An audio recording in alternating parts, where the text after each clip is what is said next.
দেখিয়া আকুলি বেকুলি পড়িলাম প্রীতির ফান্দে। সেই গৌর রূপ যে কত সুন্দর, আমি যদি একবার ওই নবদ্বীপের ঘাটে সুরধনির তীরেতে যদি দেখতে পেতাম, কতই না সুন্দর হতো সেই গৌর রূপ, কতই না সুন্দর হতো। আবার নাগরী নাগরী তারা বলা বলি করছে নাকি, কি বলছে না, ও গৌর যদি হইতো ফুল, আমি যত্ন করিয়া খোপাতে রাখিতাম। গৌর যদি হইতো ফুল, গৌর যদি হইতো ফুল, আমি যত্ন করিয়া খোপাতে রাখিতাম। শোভা যে হইতো আমি যত্ন করিয়া খোপাতে বাঁধিতাম, শোভা যে হইতো ভালো। সজনী রে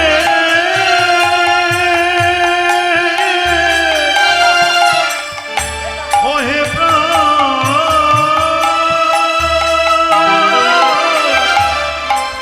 সজনী ওরে সজনী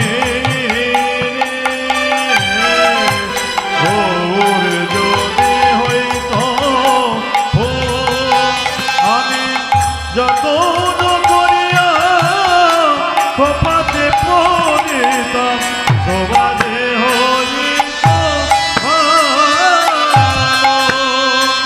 যদি আমার গৌর সুন্দর ফুল হতো, আমি কি করতাম জানো, সেই ফুলটাকে আমার খোপার মধ্যে বাঁধতাম।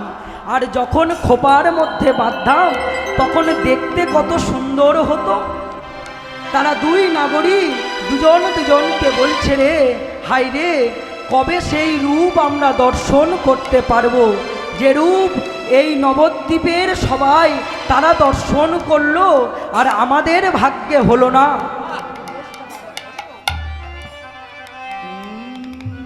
হ্যালো হ্যালো, বেশ, হ্যালো হ্যালো, সজনী রে, যদি আমার গৌর ভুল হতো, আমি কি সুন্দর তাকে খোপাতে বাঁধতাম আর দেখতে কত ভালো হতো রে। আবার বলছে যে আমার গৌর যদি হইতো কালো, আমি অঞ্জন করিয়া আমার নয়নে পড়িতাম। সবার যদি হইতো কালো, আমি অঞ্জন করিয়া নয়নে পড়িতাম। মানা তো কত ভালো, আমি অঞ্জন করিয়া নয়নে পড়িতাম, শোভা যে হইতো ভালো। আমি অঞ্জন করিয়া নয়নে পড়িতাম। শোভা যে হইতো ভালো। আবার কি বলছে, যদি আমার গৌর যদি কালো হইতো, তাহলে আমরা কি করতাম না, গৌরকে অঞ্জন করে আমাদের নয়ন মাঝে রাখিতাম। নয়ন মাঝে রাখিতাম। সেই গৌরকে আমরা যেমন এখন আমরা কাজল রূপে পড়ি, ঠিক গৌর যদি আমাদের কালো হতো, তাহলে সেই গৌরকে আমরা কাজল করে চোখে পড়িতাম।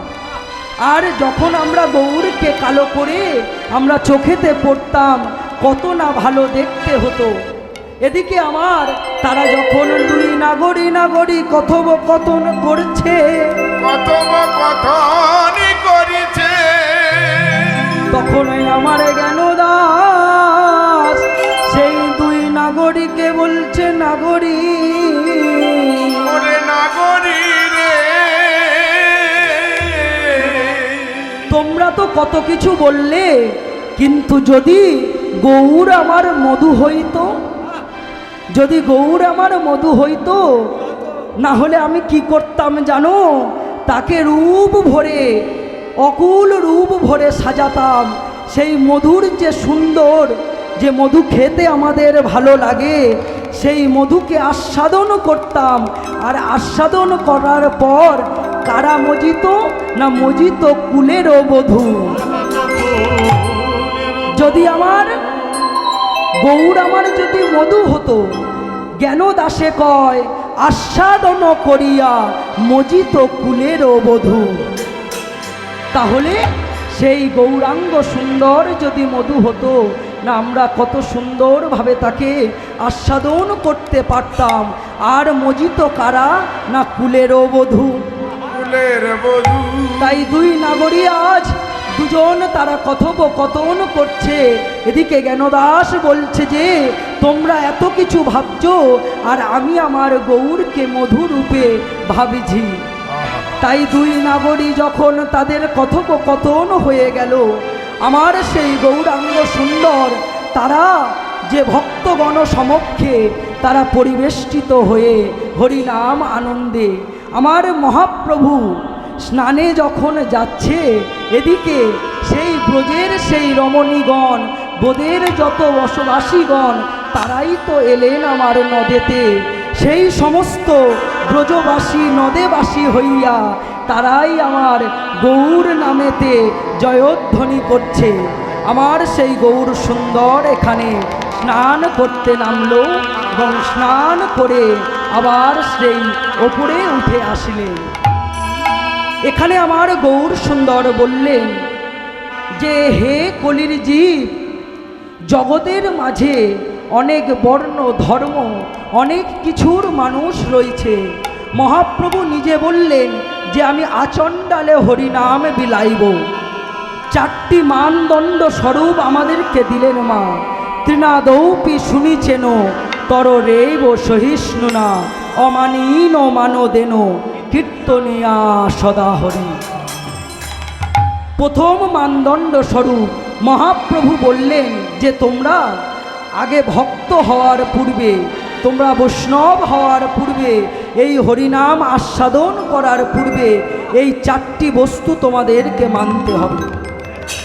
যদি এই চারটি বস্তু তোমরা মানতে পারো, তবেই তোমরা ভক্তের দিকে অগ্রসর হতে পারবে।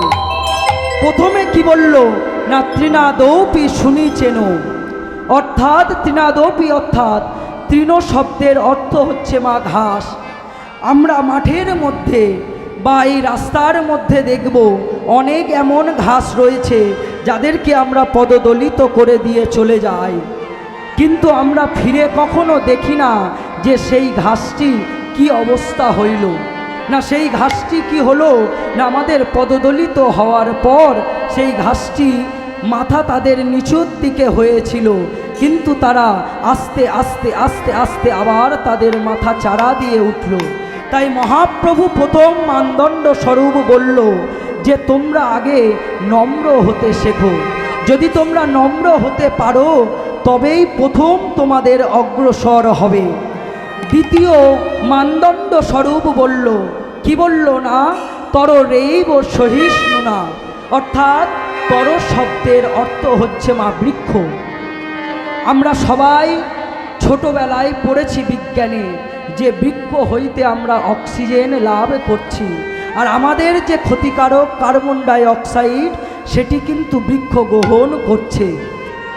তাই সেই এমতো একটি দুর্লভ মূল্যবান বস্তু, আমাদের মতো স্বার্থপর জীব আমরা নিজেরা কি করছি, না নিজেদের স্বার্থের জন্য সেই সমস্ত বৃক্ষ ছেদন করে দিচ্ছি।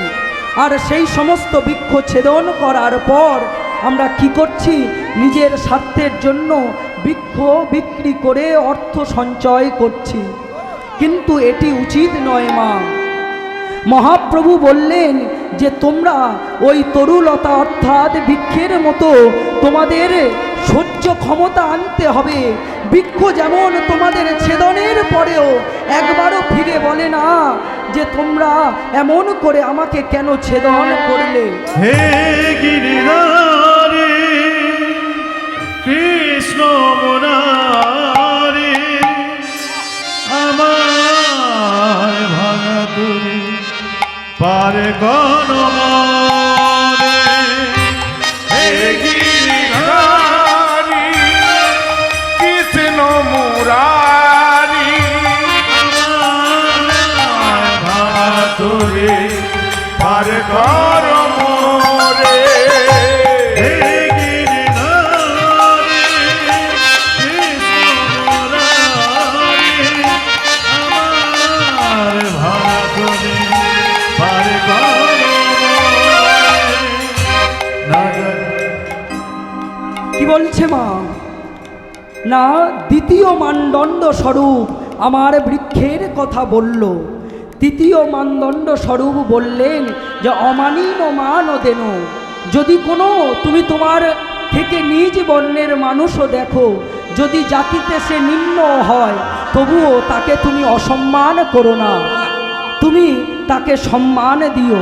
তাই তৃতীয় মানদণ্ড স্বরূপ মহাপ্রভু আমার বললেন যে অতিহীন অতিদিন দেখে তুমি করিবে সম্মান।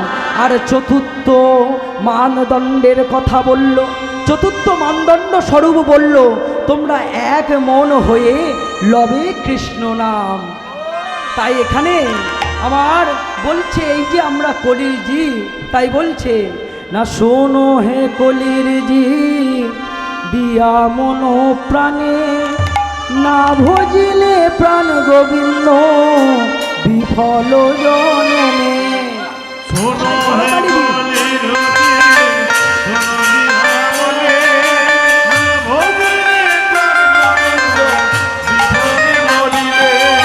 শোনো হে কলির জির দিয়া মন প্রাণে, না ভজিলে প্রাণ গোবিন্দ বিফল জনমে। শোনো হে কলির জি, মন প্রাণে না বুঝিলে কেমনে ময়ূরে না ভজিলে মধুসূদন, না ভজিলে শ্যাম, না করিলে সাধু সঙ্গ দুঃখের পরিণাম।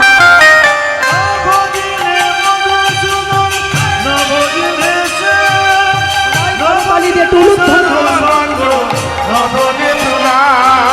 না ভজিলে মধুসূদন, না ভজিলে শ্যাম, না করিলে সাধু সঙ্গ দুঃখের পরিণাম।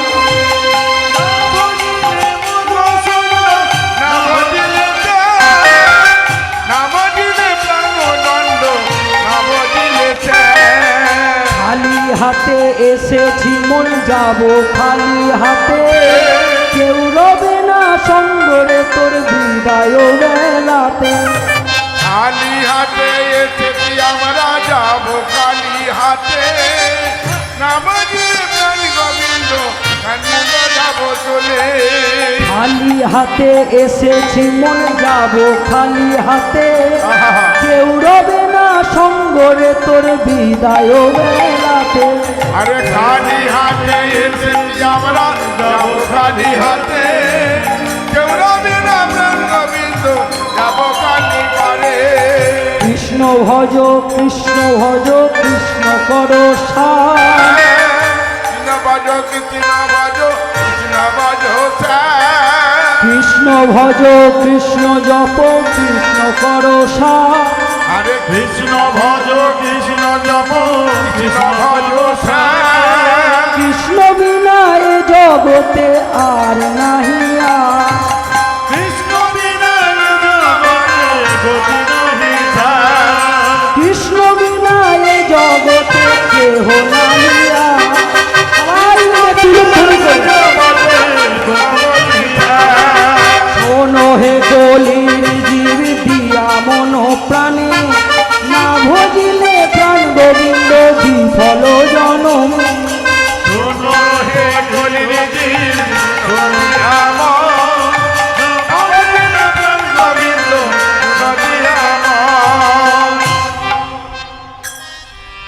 কি বলছে মা? শোনো হে কলিরিজি, তোমরা যদি এই হরিনাম সংকীর্তন না করো, এই হরিনাম না যদি ভালোবাসতে পারো, এই হরিনাম যদি না করো, তোমাদের গোবিন্দ কৃপা কি করে হবে? চৈতন্য চরিতামৃতে বলছে মা, সর্ববর্ণে যে ভা বঝে সেই তো শ্রেষ্ঠ হয়। আর কি বলছে যে সর্ববর্ণে যদি কেউ ভসতে পারে সে তো সর্বশ্রেষ্ঠ হয়। আর যদি কেউ নিম্ন জাতীয় হয়, যদি তার অধম কুলে তো জন্ম হয়, সেও যদি আমার হরিনাম করতে পারে তাহলে তার উচ্চ কুলে স্থান লাভ হয়। তাই ওর হরি বল, হরি বল। সেই প্রমাণ দেখাতে কে এলো না, প্রমাণ দেখাতে এলো আমার হরিদাস ঠাকুর। তার তোমা অধম কুলেতে জন্ম হয়েছিল, কিন্তু সে কিন্তু আমাদের এখনো পূজনীয় নামাচার্য হরিদাস। তাই জন্ম হোক যথাতথা, কর্ম যেন ভালো হয়। তাই তার অধম কুলে জন্ম হতে পারে, কিন্তু কর্ম সে এত ভালো করেছিল, আজ সে নামাচার্য রূপে সবার কাছে পূজনীয়। দ্বিতীয় জন কার কথা বলল না, কায়স্থ কুলে জন্ম হয়েছিল।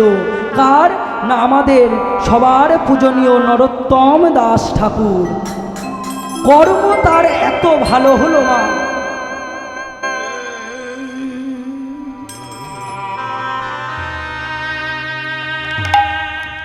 কায়স্থ কুলে জন্মগ্রহণ করেও তার কর্ম এত ভালো হলো মা, তাই আজ ব্রাহ্মণের সে পূজনীয় হলো। তাই আজ এমন এক লীলা আমরা আস্বাদন করব, যে লীলার মধ্যে বিশুদ্ধ প্রেমের কথা এখানে বর্ণন করা রয়েছে।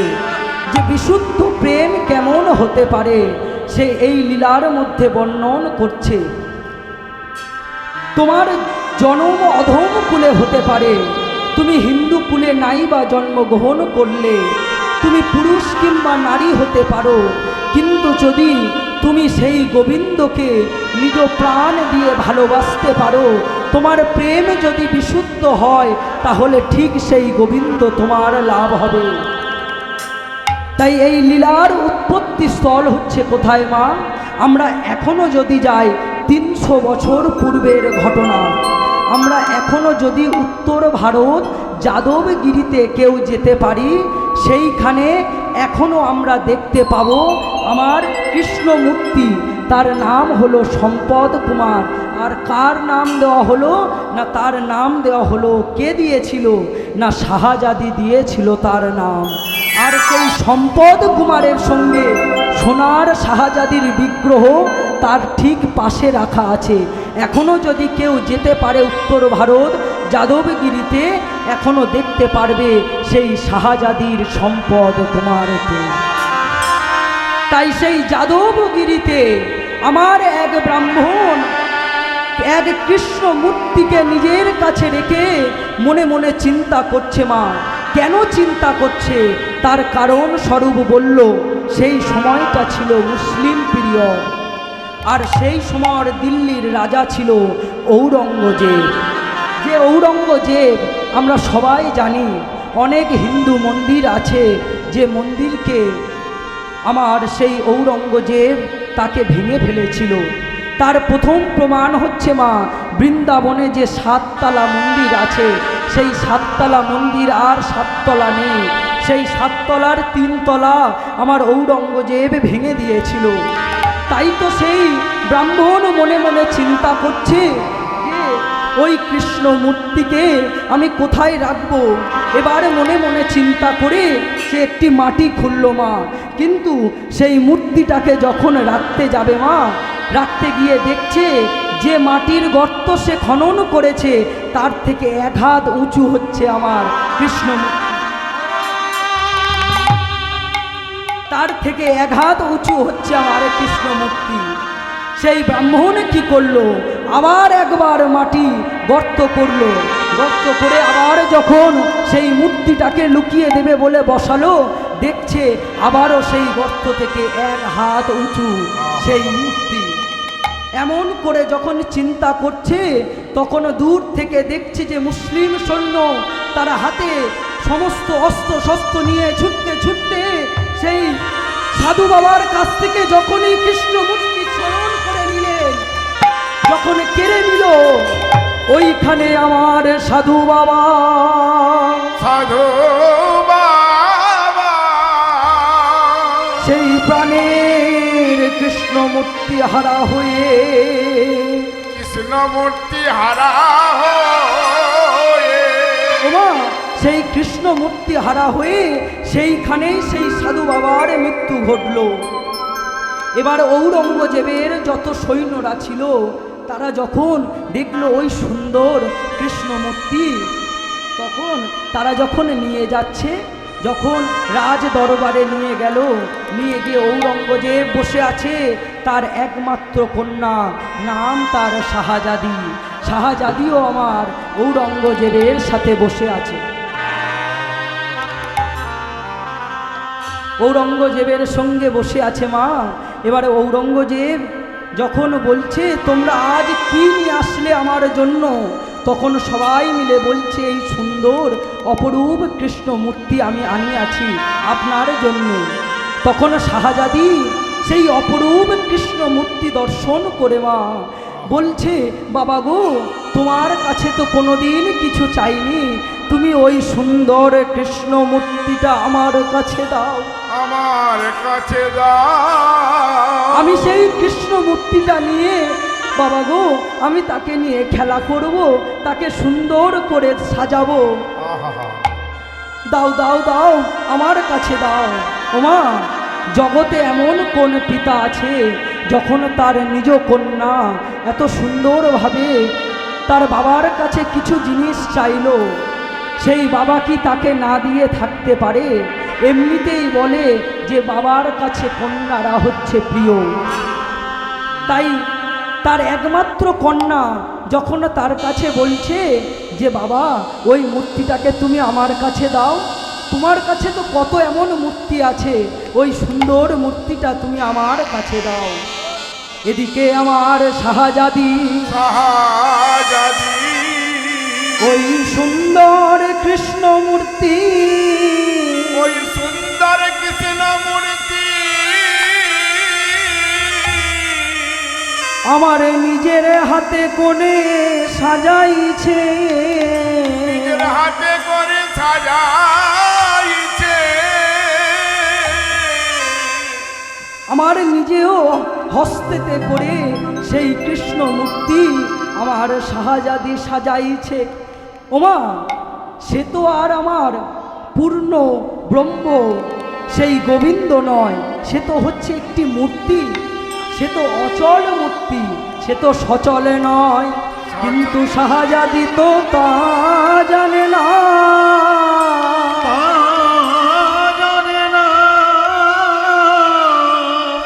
সেই কৃষ্ণ মূর্তির সম্মুখে দাঁড়িয়া বলছে কৃষ্ণ রে, কৃষ্ণ রে,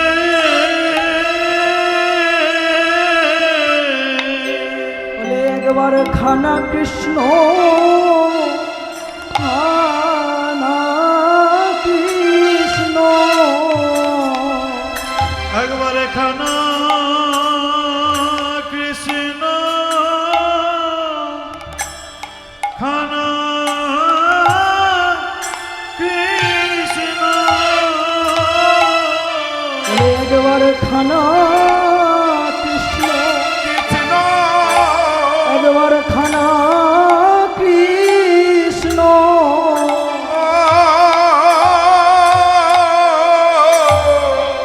বলে আমি জানি না, জানি না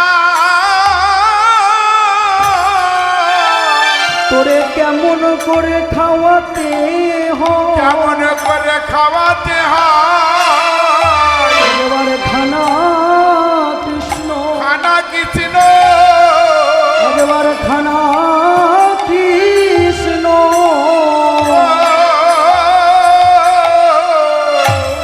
তোমরা কেমন করে খাওয়াতে হয়, একবার খানা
বলে তোর কাছে আমার এই মিনতি বলে চোখের জলে শাহজাদি ডাকে, দাদি ডাকে বলে চোখের জলে বলে শাহজাদি ডাকে, দাদি ডাকে কিবা চোখে জলে সাহা যদি ডাকে একবারে খানা কৃষ্ণ খানা কৃষ্ণ বলে চোখের জলে শাহজাদি ডাকে, দাদি ডাকে বলে চোখের জলে বলে শাহজাদি ডাকে, আহা চোখের জলে শাহজাদি ডাকে একবারে খানা কৃষ্ণ খানা কৃষ্ণ ওগো চোখে চোখের জলে শাহজাদি ডাকে ওরে খানা খানা কৃষ্ণ খানা কৃষ্ণ আমি নয়ন জলে ডাকি তোরে, তোরে আমি নয়ন জলে ডাকি তোরে,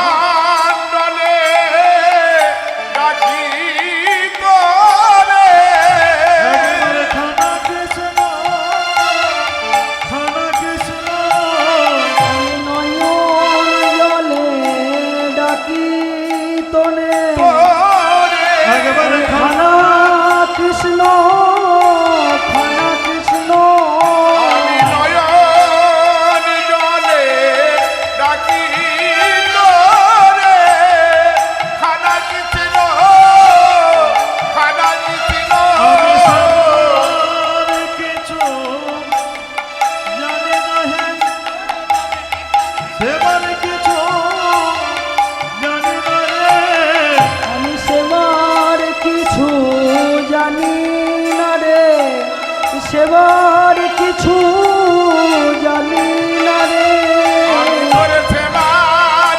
কিছু জানি না রে একবার খানা কৃষ্ণ খানা কৃষ্ণ তোরে কেমন ভাবে ডাকিতে হয় ডাকার কিছু জানি না হে কেমন করে ডাকিতে হয় কেমন করে ডাকিতে হয় সেবার কিছু জানি না গো, সেবার কিছু জানি না হে, সেবার কিছু জানি না হে তোর সেবার কিছু জানি না হে সেবা করো সেবার কিছু জানি না হে হে গোবিন্দ নিজ গুণে সেবা করো তোমরা ডাকার কিছু জানি না হে গুণে সেবা করো সেবার কিছু জানি না হে একবারে নিজ গুণে কৃপা করো ডাকার কিছু জানি না হে তুমি নিজ গুণে সেবা করো সেবার কিছু জানি না হে উলুধ্বনি হোক, একটু উলুধ্বনি করুন সবাই মিলে। ডাকিতে হয় ডাকার কিছু জানি না হে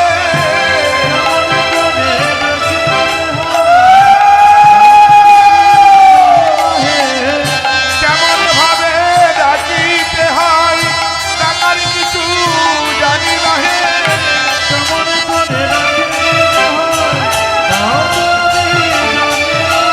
গোবিন্দ নিজ গুণে সেবা করো ডাকার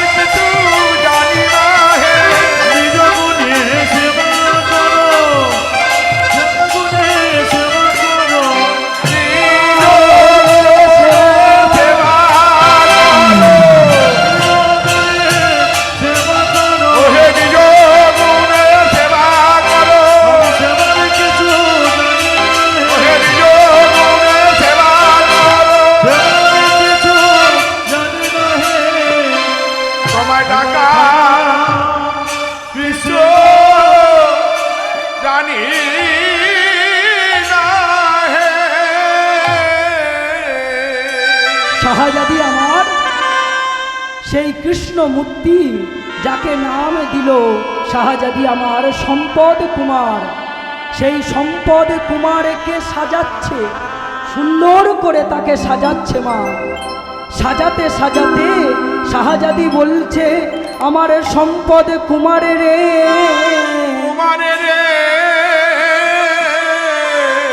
সবাই যেমন নিজের বন্ধু করে আমিও তোকে আমার বন্ধু করিলাম, আমিও তোকে আমার বন্ধু করিলাম। তুই কেমন বন্ধু একবার বন্ধুর ডাকে সাড়া দিস না, বন্ধুর ডাকে সারা দিস না।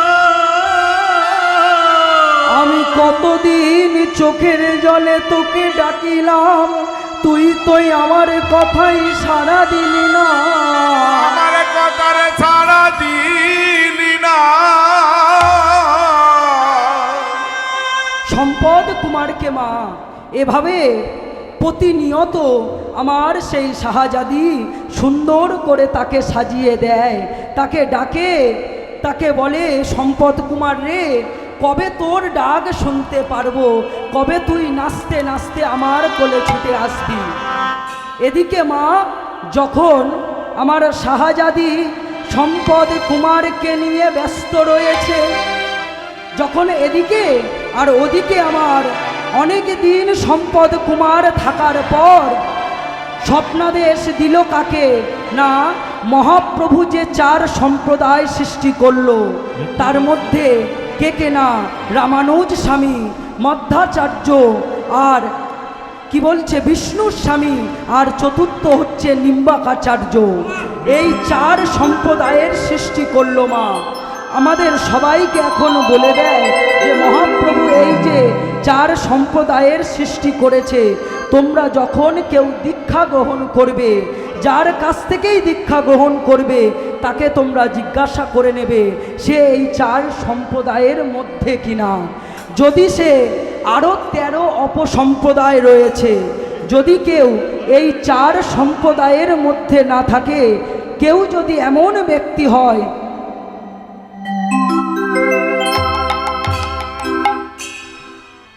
শাহজাদি এইখানে যে 4 সম্প্রদায়ের কথা বলল মা, এই 4 সম্প্রদায়ের মধ্যে যদি এমন কেউ দীক্ষা গ্রহণ করে যে এই 4 সম্প্রদায়ের মধ্যে না হয়, বলল তার যে জনম সেই জনম বৃথা হয়ে যাবে, যদি না সে এই 4 সম্প্রদায়ের মধ্যে যদি না সে দীক্ষা গ্রহণ করে। তাই আমার শাহজাদি সে কোথায় না, সে হচ্ছে আমার উত্তর ভারতে। আর উত্তর ভারতে আরেকটি নগরী আছে, আরেকটি নগরী যার নাম আমরা সবাই জানি, যাকে আশ্রয় করলে আমার গোবিন্দ মেলে, সে হচ্ছে আমার শ্রীমতী রাধারানী। শ্রীমতী রাধারানী।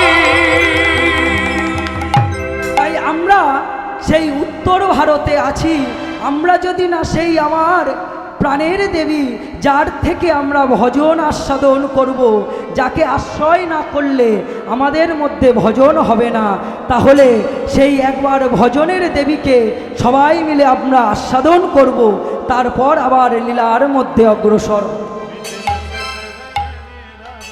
তাই কি বলছে না, সুন্দরভাবে বলছে না, ওগো মিঠে রসে সে ভরোরি রাধা রানী লাগে মন, রানী লাগে মন, কারো কারো যমুনা জিরো পানি লাগে।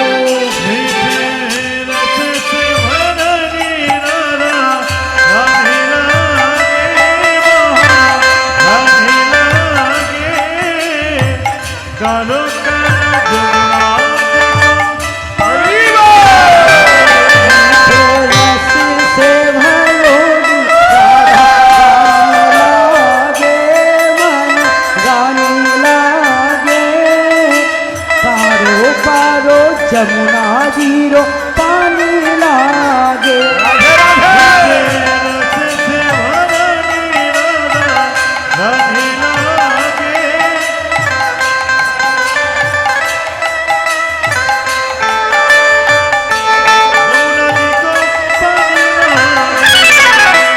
যমুনা মাইয়া কারি কারি রাধা গৌরী গৌরী যমুনা মাইয়া কারি কারি রাধা গৌরী যমুনা মাইয়া কারি কারি রাধা গৌরী গৌরী আর যমুনা মাইয়া কারি কারি রাধা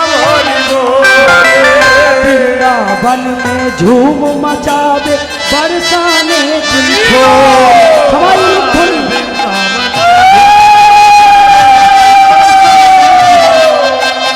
मीठे रस से भरोरी राधारानी लागे मन रानी लागे तारो तारो जमुना जीरो पानी लागे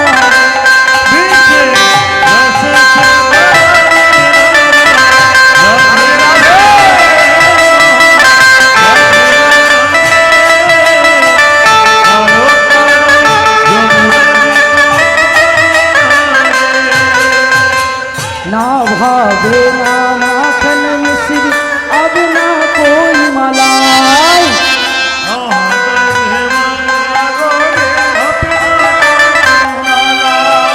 ना भावे ना माखन मिश्री अब ना कोई मलाई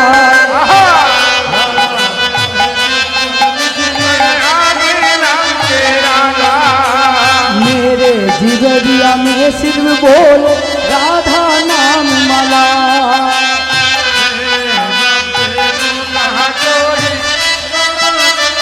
ना भावे ना माखन मिश्री अब ना कोई मलाई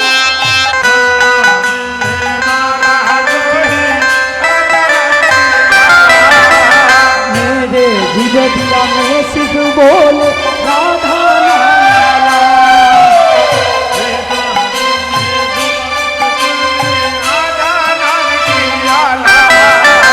भान की दुलाली भान की दुलाली रानी लागे महारानी लागे तारो तारो जमुना जीरो पानी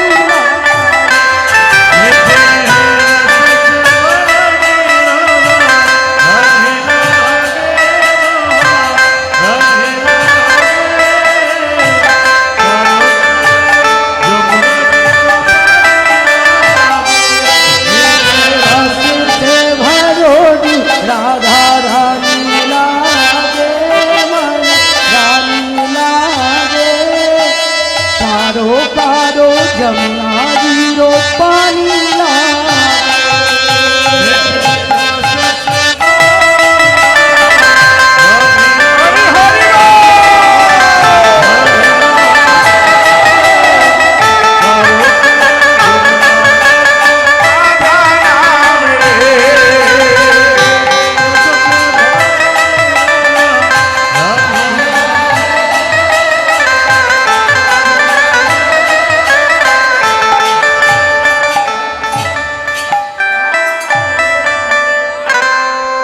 ওমা সবাই আমরা উত্তর ভারতে রয়েছি আর উত্তর ভারতে যেখানে আমার বৃন্দাবন রয়েছে সেই বৃন্দাবনে যদি না আমরা যাই তাহলে কি চলে তাই আবার আমরা সেই আমার রাধারানীকে স্মরণ করে যাকে আশ্রয় না করতে পারলে আমরা গোবিন্দ লাভ হবে না সেই রাধারানীকে আশ্রয় করে আমরা এবার আবার লীলার মধ্যে অগ্রসর হব লীলার মধ্যে বলছে যে এই চার সম্প্রদায়ের মধ্যে রামানুজ স্বামী এলে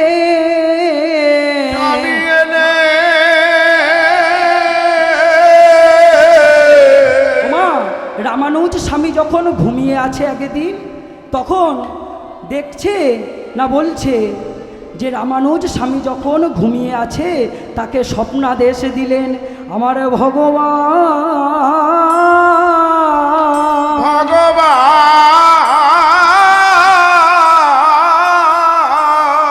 ওই না কে যেন আসিয়াই আমার রামানুজ বলিয়া ওই না রামানুজ বলে ডাকে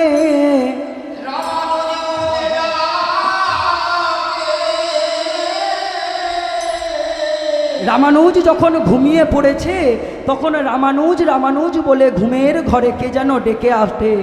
আর যখন ডাকছে ঘুম ভেঙে উঠে দেখছে রামানুজ, রামানুজকে স্বপ্নাদেশ দিল যে তুমি যাও, আমি সেই ঔরঙ্গজেবের কাছে পড়ে আছি, তুমি আমাকে নিয়ে আসো, নিয়ে এসে আমাকে স্থাপন করো, আমাকে গঙ্গা জল দিয়ে আমার বিগ্রহ প্রতিষ্ঠা করো, যাও তুমি এক্ষুনি, আর ঘুমায়ে থেকো না। রামানুজকে বলছে তুমি ঘুমায়ে থেকো না, আর আজ তুমি যাও সেই ঔরঙ্গজেবের কাছে, ঔরঙ্গজেবের কাছে গিয়ে তুমি আমাকে নিয়ে আসো। এদিকে মা রামানুজ স্বামী কি করছে, 500 দণ্ডী ব্রাহ্মণকে সঙ্গে নিয়ে গেল কোথায় না ঔরঙ্গজেবের কাছে। যখনই ঔরঙ্গজেবের কাছে গেছে, ঔরঙ্গজেবের কাছে বলছে হে রাজাবর, আপনার সম্মুখে আমি একটি কথা রাখতে চাই। আপনার কাছে তো এমন অনেক মূর্তি রয়েছে, কিন্তু আপনি কিছুদিন আগে যে মূর্তি আপনি এক সাধু বাবার কাজ হইতে কেড়ে নিয়ে এসেছিলেন, আমাকে সেই মূর্তিটা দাও, আমি সেই মূর্তি নিয়ে গিয়ে, আমাকে স্বপ্নাদেশ করেছে আমার ভগবান, তাকে নিয়ে আমি প্রতিষ্ঠা করব। কিন্তু ঔরঙ্গজেব সে তখন রামানুজ স্বামী, যে 4 সম্প্রদায়ের মধ্যে প্রথম সম্প্রদায় ছিল মা, তার একটি চারিদিকে ভালো শক্তি ছিল। তার কথাতে সেই ঔরঙ্গজেবও গলে গিয়ে ঔরঙ্গজেব বলল যে সাধু বাবা যাও, ওইখানে আমার সব মূর্তি রাখাই আছে, তুমি গিয়ে ওখান থেকে তোমার নিজের কোন মূর্তি, সেই মূর্তিটা বেছে নিয়ে তুমি গৃহে চলে যাও। এবার আমার রামানুজ স্বামী ওইখানে ঢুকে দেখছে এত এত মূর্তি সেখানে পড়ে আছে মা, সে তার নিজের কোন মূর্তিটা খুঁজতে গেছে, সেই মূর্তি খুঁজে পাচ্ছে না। তাই মনে মনে চিন্তা করছে, হে প্রভু তোমার কি লীলা গো, দেখো দেখো তুমি এখানে পাঠালে, এবার পাঠিয়ে আমি তোমার সেই মূর্তি কোথা দিয়ে খুঁজব। তাই রামানুজ স্বামী সেখানে ধ্যানে বসে এবার সে চিন্তা করছে যে কোন সে মূর্তি, যেই মূর্তিটাকে আমাকে ফিরিয়ে নিয়ে যেতে হবে। তাই বলছে ওগো কোথায় ও দয়াময়, কোথায় ও কি পাময়, কোথায় তুমি ভগবান।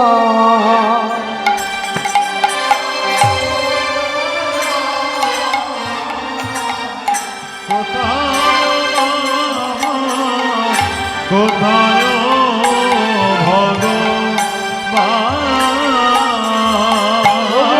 কোথায় দয়াময়, কোথায় কি পাময়, কোথায় তুমি ভগবান। কোথায় দয়া,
ওগো কোথায় দয়াময়, কোথায় কি পাময়, কোথায় তুমি ভগবান। কোথায় দয়া, কোথায় কোথায় তুমি ভগবান। পায়। তোমায় ডেকে ডেকে সারা হলাম দিশে হারা। ওহে দয়াময়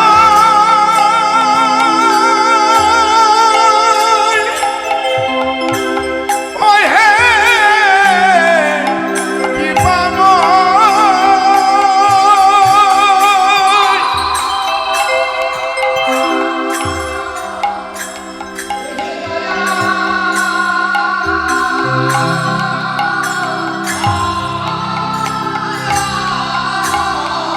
ওগো ডেকে ডেকে সারা হলাম দিশে হারা।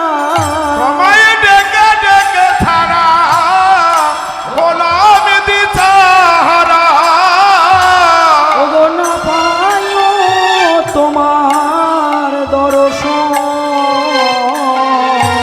না পাইও তোমার দর্শন। আমায় ডেকে ডেকে ছাড়া হয়ে দিশাহারা, না পাইব দরশন, না পাইল দরশন। আমি ডেকে ডেকে তোমার তোমায় গোলাম হারা। আমি দেখে দেখে তোমার হলাম হারা। ওগো গোবিন্দ আমার, তুমি কাছে আমার, বলে ডেকে ডেকে তোমার গোলাম হারা। হা গোবিন্দ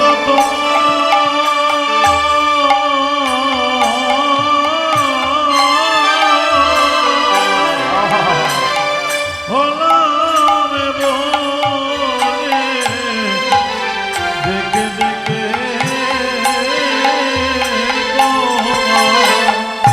হলাম হারা।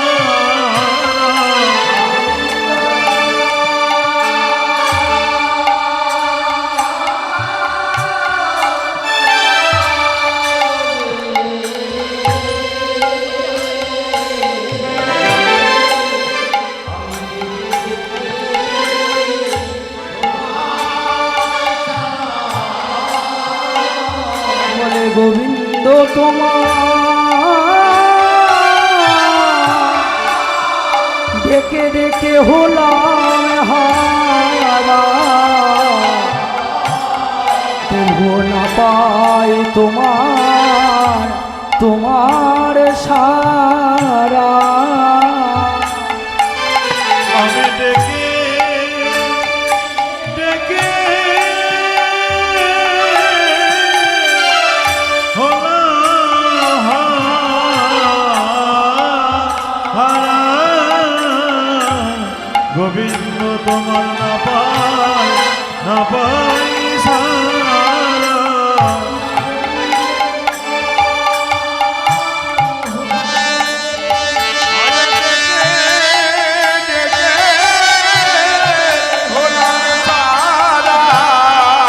গোবিন্দ তোমার হলাম বলে, গোবিন্দ তোমার হলাম বলে।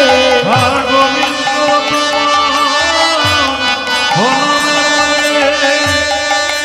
তোমার হলাম বলে। গোবিন্দ তোমার হলাম বলে, গোবিন্দ তোমার হলাম বলে। আহে গোবিন্দ তোমার হলাম বলে।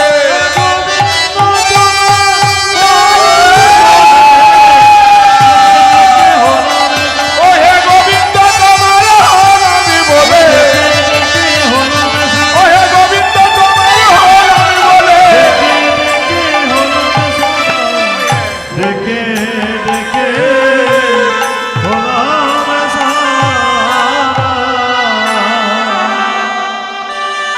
রামানুজ আচার্য চারিদিকে সেই সম্পদ কুমার, যে তাকে স্বপ্নাদেশ দিয়েছিল মা, তাকে খুঁজতে থাকছে। এবার যখন না খুঁজতে পেল, তখন সেই মূর্তির সম্মুখে দাঁড়িয়ে যখন ধ্যানের মধ্যে গেলেন, ধ্যানের মধ্যে জানতে পারলেন সেই মূর্তি আছে ঔরঙ্গজেবের কন্যা শাহজাদির কাছে। ছুটতে ছুটতে আমার রামানুজ স্বামী ছুটতে ছুটতে চলল ঔরঙ্গজেবের কাছে। ঔরঙ্গজেবের কাছে আসিয়া ঔরঙ্গজেবকে বলল, রাজাবর